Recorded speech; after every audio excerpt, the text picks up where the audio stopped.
আমার যে সিনেমাটা আমি যে একটা অ্যাক্টিং করেছি সেটা বিগ বাজেট। এখানে সব এই গ্রেডের লোকজন কাজ করে। ফাইট ডিরেক্টর আরমান সাহেব আছেন, তারপরে মজনু ভাই আছেন ডিওপিতে, এবং প্রত্যেকেই কিন্তু উনি একটা স্টিল ক্যামেরা যে তাও তাদের ফ্রেন্ড আয়ুবা কন্দ কাজ করে। এখানে সবচেয়ে বড় বড় মাধ্যমে কাজ করা হয়েছে এবং বিগ কাস্টিং ছিল এবং মেকিং বড় ক্যাম্পেনে, খুব বেশি বড় ক্যাম্পেন। সেটা হলো আমরা মুভিটা রিলিজ হলে আসলে দেখতে পাবো। আর এর মধ্যে আমরা একটা প্রিমিয়ার শো করছি 22 তারিখে, সেখানেও আমি মুভিটা আমরা সবাই দেখবো বলে মনে করছি, অন্তত আমাদের এই পরিবারটা আপনারা সহ।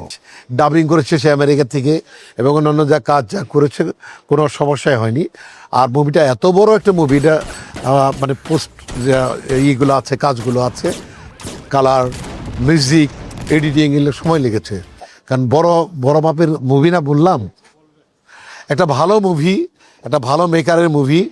আমি ছাড়াও এখানে অনেক বড় বড় অভিনেতা অভিনেত্রী আছে, মিশাবাই কাজ করেছেন, তারপরে ইপ্তি একটা হিরো, সে হলিউডে পড়াশোনা করছে, সে কাজ করেছে, মাহিয়া মাহি কাজ করেছে, প্রচুর কাস্টিং আছে। একটা পূর্ণাঙ্গ মুভি উনি করেন।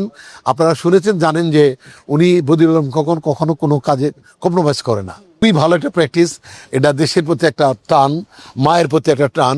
আমাদের সহকর্মী যারা আছে তারা কাজ করতে পেরেছে, এডিটর থেকে শুরু করে DOP TOP, music director, fighter, সবাই কাজ করেছে, অভিনেতা অভিনেতা কাজ করেছে। এই প্র্যাকটিসে থাকা উচিত।